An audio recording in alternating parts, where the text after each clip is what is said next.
Hello IGNOU students, welcome back to our channel. आज के इस वीडियो में मैं आपके लिए लेकर आया हूँ MPS 003 का सॉल्व असाइनमेंट, जो कि हिंदी मीडियम के स्टूडेंट्स के लिए होगा। सब्जेक्ट नेम है आपका भारत, लोकतंत्र और विकास। तो इग्नू स्टूडेंट्स, ये असाइनमेंट्स आपके लिए बहुत ज़्यादा यूज़फुल होने वाला है। बिल्कुल अच्छे क्वालिटी और कंटेंट के साथ ये असाइनमेंट्स हम आपको प्रोवाइड करवा रहे हैं। आप बाकी मार्केट में मिलने वाले असाइनमेंट्स के साथ एक डिस्क्लेमर देखते होंगे कि ये आंसर एक्यूरेट नहीं है, ये करेक्ट नहीं है, लेकिन हम आपको कहना चाहेंगे ये आंसर सभी 100% करेक्ट है। बहुत ज़्यादा स्टडी और रिसर्च के बाद इस असाइनमेंट्स को प्रिपेयर किया गया है। यहाँ स्क्रीन पे आपको हमारा व्हाट्सएप कॉन्टैक्ट नंबर दिया गया है। आप इग्नू के डिफरेंट सर्विसेज जैसे कि सॉल्व असाइनमेंट का PDF, hand written hard copy और एग्जाम नोट्स को अगर परचेज करना चाहें तो दिए गए नंबर पे व्हाट्सएप पे मैसेज कर सकते हैं।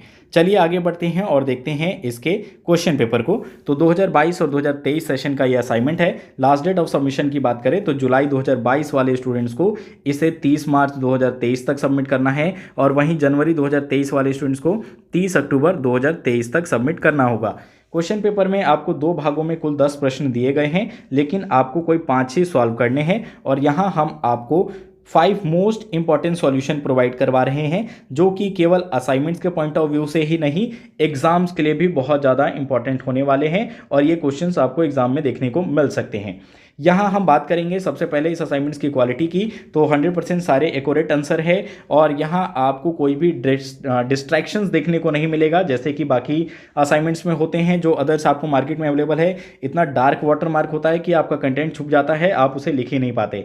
यहाँ बिल्कुल सारे जो कंटेंट है विजिबल है। वाटरमार्क इस तरीके से यूज़ किया गया है जो आपको डिस्ट्रैक्ट ना करें इसको लिखने के लिए। और जो स्टूडेंट एक क्वालिटी कंटेंट को परचेज करना चाहते हो, केवल वही दिए गए नंबर पे व्हाट्सएप पे मैसेज करें। ध्यान रहे ये PDF फ्री ऑफ कॉस्ट नहीं है, क्योंकि इसको रेडी करने में बहुत ज़्यादा टाइम लगा है, एफर्ट लगा है, इसलिए हम आपके लिए इस PDF को फ्री नहीं कर सकते। वीडियो आपके लिए फ्री है, वीडियो का यूज़ करके आप इसको समझ के खुद से लिख सकते हैं, और जिनको ये PDF परचेज करना हो वो व्हाट्सएप पे जरूर मैसेज करें। चलिए अब बढ़ते हैं क्वेश्चन की तरफ। तो पहला क्वेश्चन आपसे पूछता है, भारत के राष्ट्रीय राज्य के सामने निर्जातीयता की मुख्य चुनौतियां क्या है। तो देखिए, राष्ट्रीय राज्य के सामने भारत में ऐसी कौन सी समस्याएं हैं जो कि निर्जातीयता के द्वारा उत्पन्न की जाती है।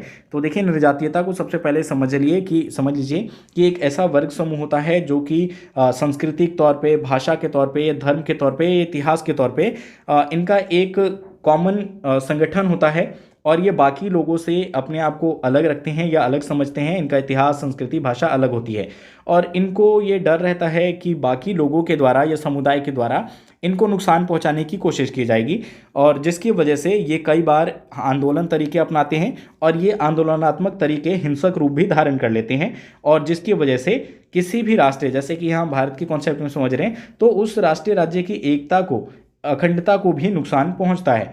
तो ऐसे ही कुछ मामले अगर हम देखें भारत के कॉन्सेप्ट में, तो हमें ऐसा एक तमिलनाडु के केस में देखने को मिलता है कि वहाँ पे कैसे जो द्रविड़ भाषी थे और तमिल भाषी थे, उनमें कैसे इस चीज़ का उत्पन्न हुआ और विरोधाभास रहा, और कैसे इस समस्या को अब हालांकि काफ़ी हद तक सुलझा लिया गया है।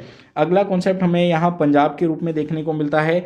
सर्वप्रथम तो पंजाब को एक अलग क्षेत्र के रूप में बनाने की मांग की गई थी। उसके बाद अब यहाँ देखते हैं कि एक नया आंदोलन जो कि खालिस्तान को लेकर आप अक्सर TV न्यूज़ चैनलों में भी सुनते रहते होंगे, और उसी समय एक ऑपरेशन ब्लू स्टार भी चलाया गया था इंदिरा गांधी के द्वारा, और यही ऑपरेशन उनके हत्या का कारण भी बना था। और इस समय हिंदू और सिखों के बीच में सांप्रदायिक दंगे हुए, विभाजन हुए। तो ये सारा कॉन्सेप्ट भारत की राष्ट्रीय एकता को भी नुकसान पहुंचाता है, तो इसको आप लिखेंगे। अगला सबसे इंपॉर्टेंट आता है जम्मू और कश्मीर के बारे में। तो कहा जाता है, देखिए, कि जम्मू और कश्मीर जो है भारत का एक अभिन्न अंग होते हुए भी नहीं था, क्योंकि वहाँ पे कुछ ऐसे आर्टिकल्स थे जो कि उसको बिल्कुल अलग रखते थे। आपने थोड़ा इसके बारे में पढ़ा हो, रिसर्च किया हो, तो जानते होंगे कि भारत देश का हिस्सा होते हुए भी वहाँ का एक अलग संविधान था, वहाँ एक अलग राष्ट्रीय झंडा था, और केवल आपातकाल को छोड़कर वहाँ पे जो है सारा जो कंट्रोल होता था स्टेट के हाथों में होता था। वहाँ पे सेंटर जो है किसी प्रकार का इंटरफेरेंस नहीं कर सकता था, और जो आर्टिकल 370 और 35A था, तो इसको जब हटा दिया गया तो काफ़ी हद तक जो है वहाँ पे हमें जो टेररिस्ट एक्टिविटी थी उस पर भी कंट्रोल देखने को मिला, और उस पर अगर कंट्रोल नहीं भी होता तो एटलीस्ट ये देखने को मिलता है कि प्रॉपर तरीके से एक ऑर्गेनाइज वे से जम्मू कश्मीर जो है भारत का हिस्सा बन सका। तो इसके बारे में आप लिखेंगे।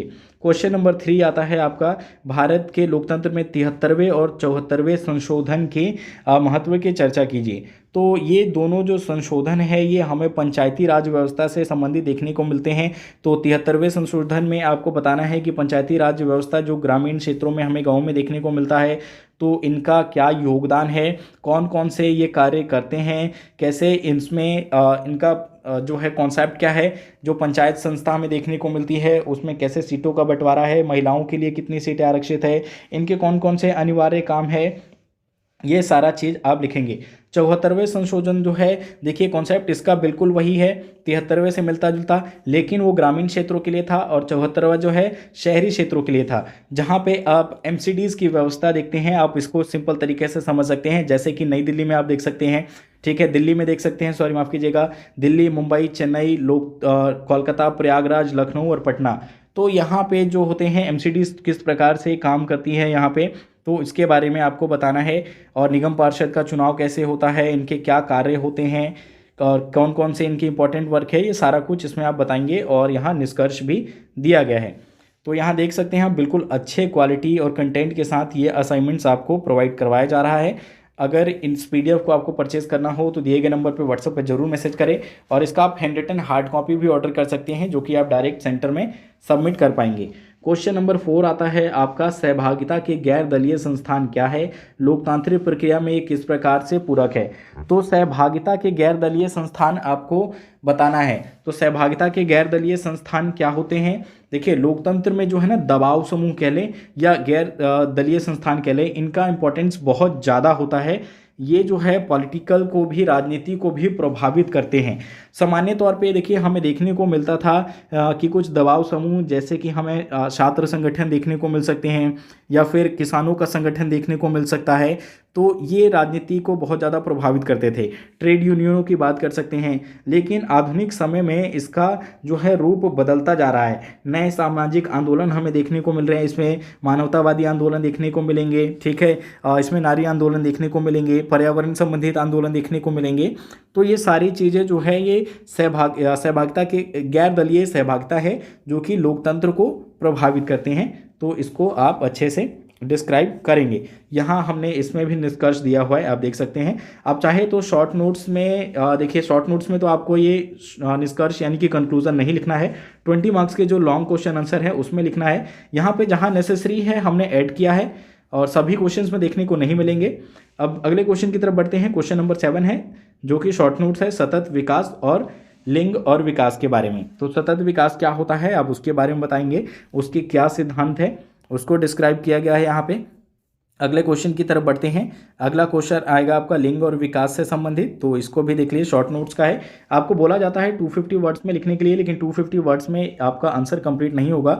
तो कोशिश करें आप 400 से लेकर 500 वर्ड्स तक का आंसर जरूर लें, खुद से भी अगर आप रेडी कर रहे हो तो। और यहाँ हमने आपको बिल्कुल एक्यूरेट आंसर सही वर्ड लिमिट के साथ प्रोवाइड किया है। लास्ट क्वेश्चन है इसका, भारत में भाषा की राजनीति, पलायन के आर्थिक परिणाम। तो भाषा की क्या राजनीति है और पलायन यानी कि जब व्यक्ति, इंसान जो है एक जगह से, स्थान से छोड़कर दूसरी जगह पे जाता है, चाहे वो रोजगार के लिए हो या शिक्षा के लिए हो या किसी भी कारणवश हो, तो उसके क्या आर्थिक परिणाम निकलते हैं उसको यहाँ बताना है।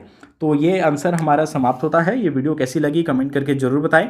हमारे चैनल को सब्सक्राइब करना मत भूलिएगा। Thanks for watching.